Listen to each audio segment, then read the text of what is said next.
यीशु तेरा नाम सबसे ऊंचा है। यीशु तेरा नाम सबसे ऊंचा है। हालेलुया।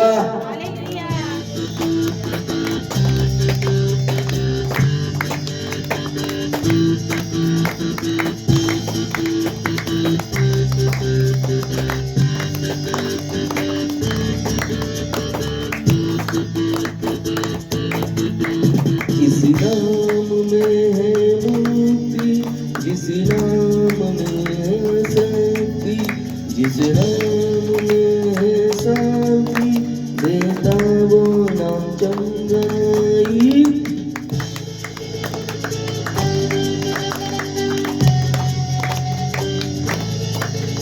जिस नाम में है मुक्ति, जिस नाम में है शक्ति, जिस नाम में है शांति, देता वो नाम चंगाई। जिस नाम में है जिंदगी, यीशु है वो नाम। जिस नाम में है बंदगी, यीशु है वो नाम। यीशु तेरा नाम सबसे ऊंचा है। यीशु तेरा नाम सबसे ऊंचा है। यीशु तेरा नाम सबसे ऊंचा है। यीशु तेरा नाम सबसे ऊंचा है।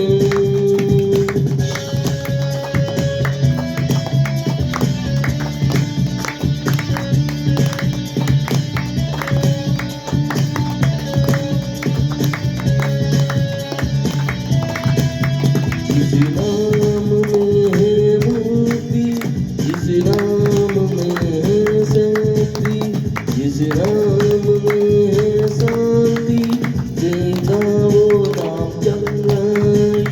जिस नाम में है जिंदगी, यीशु है वो नाम। जिस नाम में है बंदगी, यीशु है वो नाम। यीशु तेरा नाम सबसे ऊंचा है। यीशु तेरा नाम सबसे ऊंचा है। यीशु तेरा नाम सबसे ऊंचा है। यीशु तेरा नाम सबसे ऊंचा है।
बीमारी से, गरीबी से, श्राप से है छुड़ाता वो नाम है जो अंधों को रोशनी भी है देता।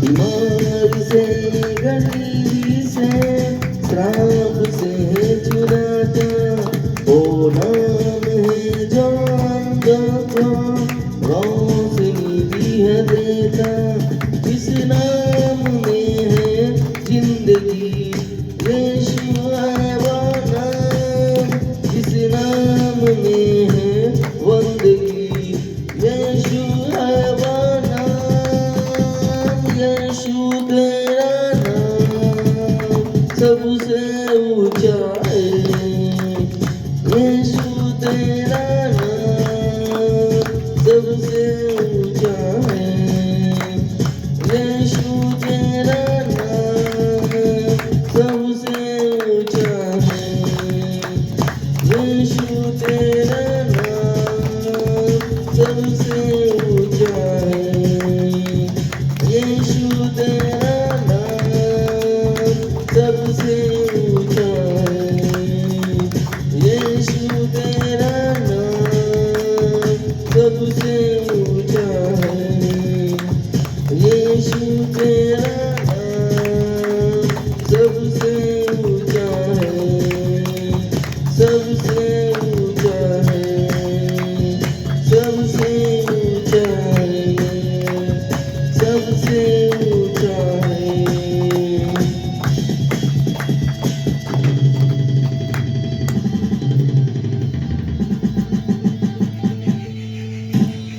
আজকের পবিত্র বাক্য, নতুন মণ্ডলী স্থাপনে ঈশ্বরের ইচ্ছা কি, বাইবেল কি বলে? প্রিয় ভাই ও বোনেরা, প্রভু যীশুখ্রিস্টের নামে আপনাদের সবাইকে শুভেচ্ছা। আজ আমরা জানব, যখন প্রভু যীশুর উদ্দেশ্যে একটি নতুন মণ্ডলী স্থাপন করা হয়, তখন ঈশ্বর কি বলেন? বাইবেল কি এই বিষয়ে আমাদের দিকনির্দেশ দেয়? ভিডিওটি শেষ পর্যন্ত দেখবেন, কারণ আজকের বাক্যগুলো আপনার সেবা ও মণ্ডলীর জন্য খুবই গুরুত্বপূর্ণ। ভিডিও ভালো লাগলে লাইক করুন, শেয়ার করুন এবং চ্যানেলটি সাবস্ক্রাইব করতে ভুলবেন না। নতুন মণ্ডলী, ঈশ্বর কি বলেন? নতুন মণ্ডলী স্থাপনের ঈশ্বরের ইচ্ছা কি, বাইবেল কি বলে? মথি 16:18। মথি 16:18। আমি তোমাকে বলছি, তুমি পিতর, আর এই পাথরের উপরেই আমি আমার মণ্ডলী গড়ে তুলব। নরকের কোনো শক্তি তার উপর জয়লাভ করতে পারবে না। মতি 16:18 কি বলছে? আমি তোমাদেরকে বলছি, তুমি পিতর, আর এই পাথরের ওপরেই আমি আমার মণ্ডলী গড়ে তুলব। নরকের কোনো শক্তি তার উপরে জয়লাভ করতে পারে না। নরকের শক্তি অর্থাৎ যে শয়তানের সমস্ত শক্তি আমাদের উপরে কোনো জয়লাভ করতে পারবে না, কেননা এই মণ্ডলী স্বয়ং ঈশ্বর গড়ে তুলবে। যিশু নিজেই মণ্ডলীর প্রতিষ্ঠাতা। যিশু অর্থাৎ প্রভু যিশু নিজেই মণ্ডলীর প্রতিষ্ঠাতা। তাহলে শয়তান বিজয় লাভ করবে কি করে? নরকের কোনো শক্তি পারবে না। তার জন্য বলছি, আমি তোমাদেরকে বলছি, তুমি পিতর, এবং পাথরের ওপরে আমি আমার মণ্ডলী গড়ে তুলব। আসো আরো দেখবো, প্রেরিত 2:47। প্রেরিত 2:47। তারা সব সময় ঈশ্বরের প্রশংসা করত এবং সব লোক তাদের সম্মান করত। যারা পাপ থেকে উদ্ধার পাচ্ছিল, প্রভু বিশ্বাসী দলের সঙ্গে প্রত্যেক দিনই তাদের যোগ করতে লাগলেন। দেখো এখানে মধ্যে কি বলছে? প্রেরিত 2:47 বলছে, তারা সব সময় ঈশ্বরের প্রশংসা করত এবং সব লোক তাদের সম্মানও করত। যারা ঈশ্বরের প্রশংসা করে, ঈশ্বরের গৌরব প্রশংসা করে, প্রচার করে, সব লোকে তাদেরকে সম্মান করে। যারা নিজেরা পাপ করছিল, অন্যায় করছিল, তারা প্রত্যেক দিন, যারা বিশ্বাসী আছে, ঈশ্বরের গৌরব প্রশংসা করছিল, প্রচার করছিল, তাদের সাথে আস্তে আস্তে যোগ দিতে লাগলেন, সঙ্গে সঙ্গে থাকতে লাগলেন। কারণ ওখান থেকে, পাপ থেকে মুক্তি হওয়ার একটাই রাস্তা, সেটা হচ্ছে প্রভু যিশু।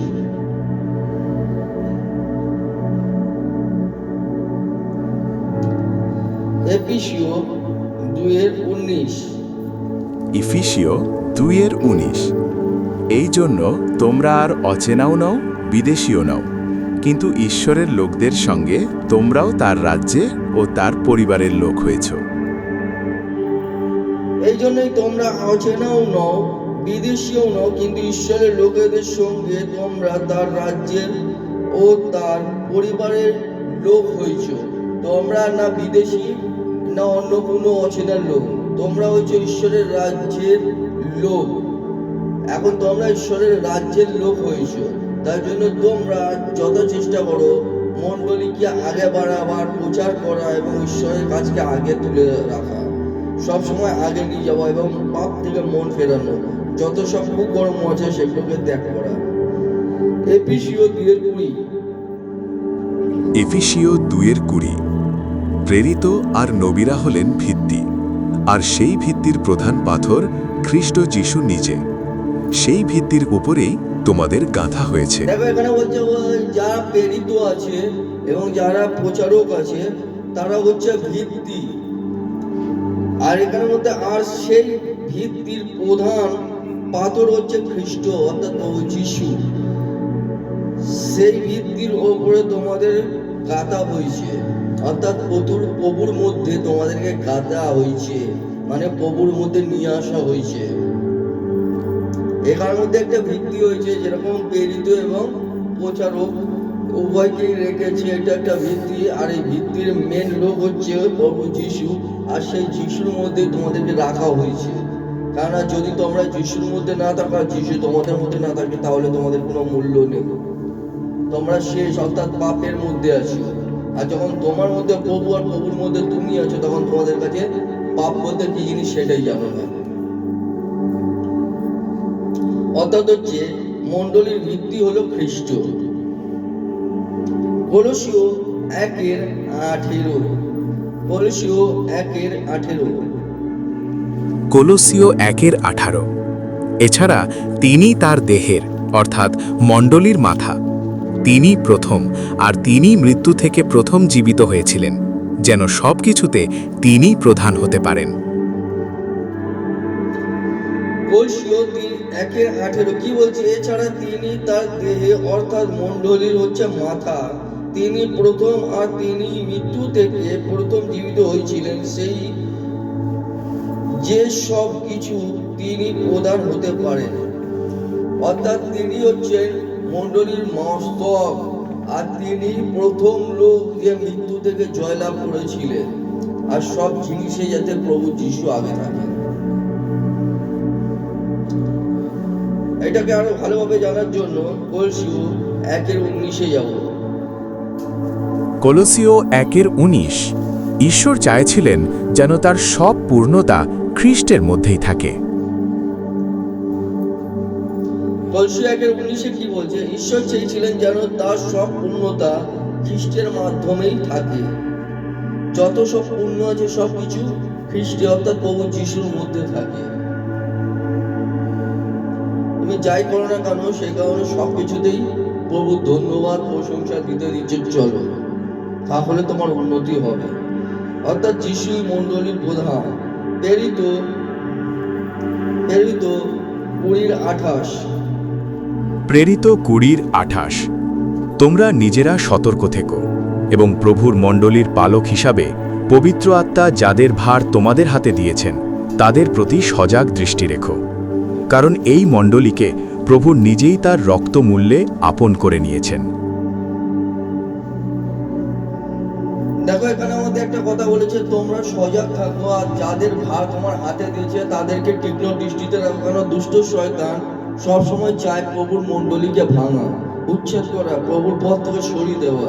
তার জন্য সর্বদা সতর্ক থাকো, তাদের দিকে তীক্ষ্ণ দৃষ্টি রেখো, যাতে কেউ সরে না যায় বা বিপদগামী না হয়ে পড়ে।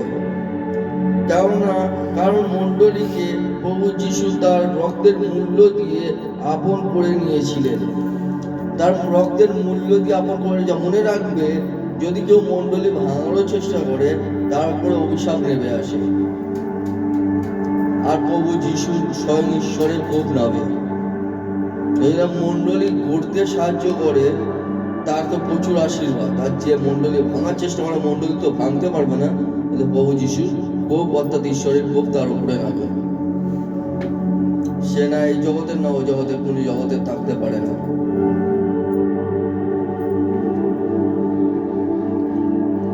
তার জন্য বলছে তীক্ষ্ণ দৃষ্টিতে রাখো, সজাগ কান রাখো, কে কি করছে না করছে সব দিকে ধ্যান রাখো। মণ্ডলীর অত্যন্ত মূল্যবান। মণ্ডলীটা হচ্ছে অত্যন্ত মূল্যবান, অর্থাৎ যে মণ্ডলীর মধ্যে যে কোনো মানুষ আসে, মন পরিবর্তন হয়, ভূত বিচার দুষ্ট আত্মা এই সমস্ত যাদের শরীরে থাকে তারা সুস্থতা লাভ করে তারা ঘরে ফিরে যায়, এবং অনেক রোগী মানুষ আছে যারা চাঙ্গাই লাভ করে, এমনকি মৃত্যুর মুখে চলে যাওয়া মানুষও বেঁচে ফেরে। 1 কোরিন্থীয় 3:16। 1 কোরিন্থীয় 3:16। তোমরা কি জানো না যে তোমরা ঈশ্বরের মন্দির এবং ঈশ্বরের আত্মা তোমাদের অন্তরে বাস করেন?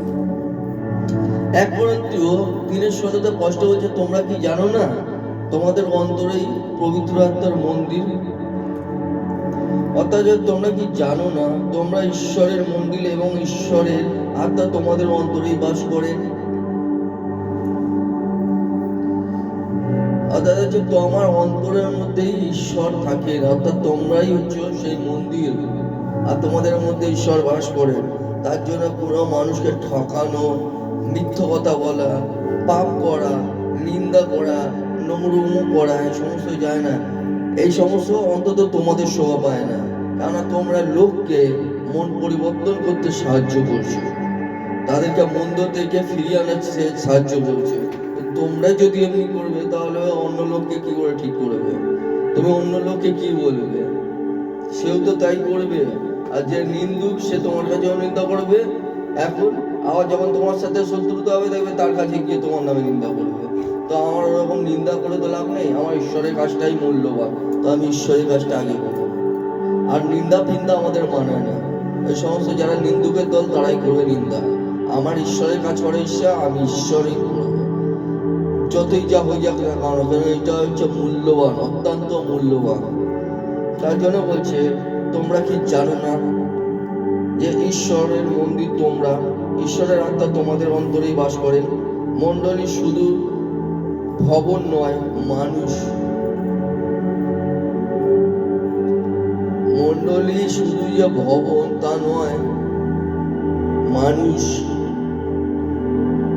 অর্থাৎ তোমরা মন পরিবর্তনের কাজ করছো। গীতসংহিতা 127:1। গীত সংহিতা 127:1।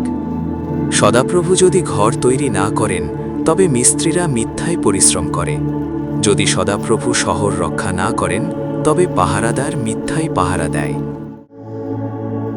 অনেক অনেক মণ্ডলী এখনো পর্যন্ত টিকে আছে। দেখো আমি এখন থেকে অনেক দিন দিয়ে টিকে আছি। তার জন্য এখানের মধ্যে কি বলছি জানেন? ঈশ্বর ছাড়া মণ্ডলী কোনোদিন টিকে না, আর টিকতেও দেবে না। শয়তান দুষ্টতা ভেঙে দেবে, চুরমার করে দেবে। সেই কারণে বলছে এখানের মধ্যে যে সদাপ্রভু যদি ঘর তৈরি না করেন তবে মিস্ত্রিরা কি মিথ্যাই পরিশ্রম করলেন? ঈশ্বর নিজে স্বয়ং ঘর দেখে দিয়েছেন, আর মিস্ত্রি কারা আছে, যারা প্রচারক আছে তারা যে এরকম মিথ্যাই প্রচার করছে? মোটেই না। যদি সদাপ্রভু শহর রক্ষা না করেন তবে পাহারাদার মিথ্যাই পাহারা দেয়। তাহলে কি, যদি আমাদেরকে তিনি যদি রক্ষাই না করতেন তাহলে কি পাহারাদাররা কি মিথ্যাই কি পাহারা দিচ্ছে? তার মানেটা কি? যে তার পবিত্র দূতগণদেরকে তো তিনি আদেশ দিয়েছেন যাতে আমাদের পায়ে যাতে হোঁচট না লাগে। তাহলে কি এগুলো কি মিথ্যা? মোটেই না। তার মানে এই দিকে আমাদেরকে বুঝতে হবে, ঈশ্বর ছাড়া মণ্ডলী টেকেই না। মানে ঈশ্বর সর্বদা আমাদেরকে ঘিরে রেখেছে। প্রেরিত 14:23। প্রেরিত 14:23। তারা প্রত্যেক মণ্ডলীতে প্রধান নেতাদের কাজে বহাল করলেন এবং যে প্রভুর উপর তারা বিশ্বাস করেছিল প্রার্থনা ও উপবাস করে সেই প্রভুর হাতেই মণ্ডলীর লোকদের তুলে দিলেন। দান করে দিলেন, মানে তাদেরকে মণ্ডলীটা দিয়ে দিলেন। মানে সৎভাবে জীবন যাপন করে মণ্ডলী চালাচ্ছিলেন, প্রভুর জন্য উপবাস করছিলেন এবং সকল মানুষকে নিয়ে একসাথে ঈশ্বরের উদ্দেশ্যে কাজ করছিলেন। প্রভু মণ্ডলী তাদের হাতেই দান করলেন।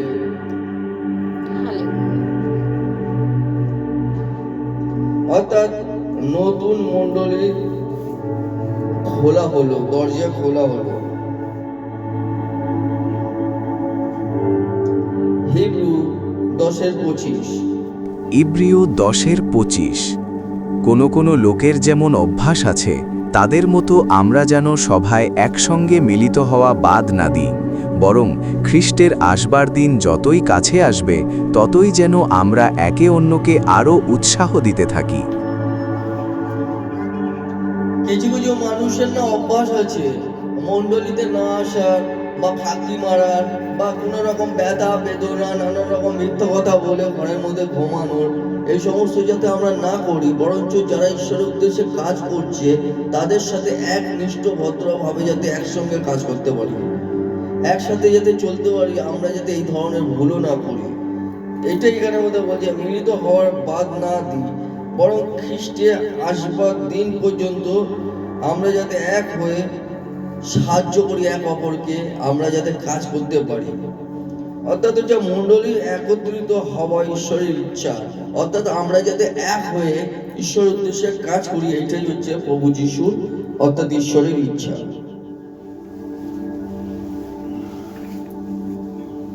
বাক্য এই পর্যন্ত বাক্য সম্পূর্ণ হলো।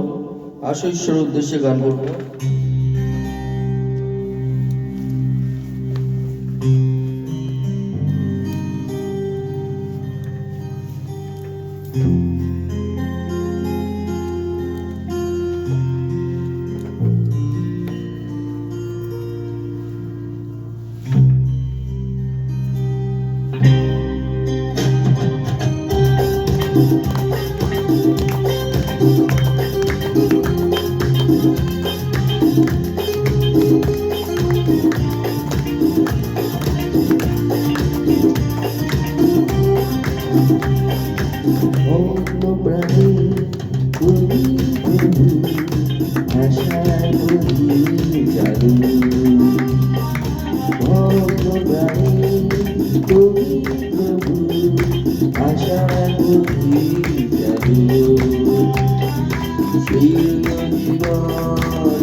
চাই, তোমার প্রেমের কথা বলতে চাই।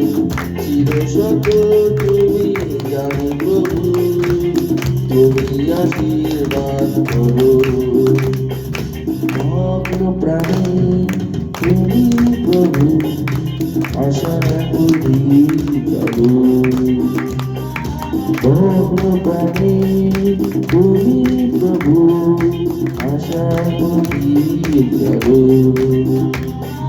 সেই নদীর মহিলা, সেই নদীর মহিলা, তুমি সুচিত্রা। মগ্ন প্রাণে তুমি প্রভু, আশা করি যাব। মগ্ন প্রাণে তুমি প্রভু, আশা করি যাব। প্রাণে তুমি প্রভু, আশা করি যাব। হালেলুয়া।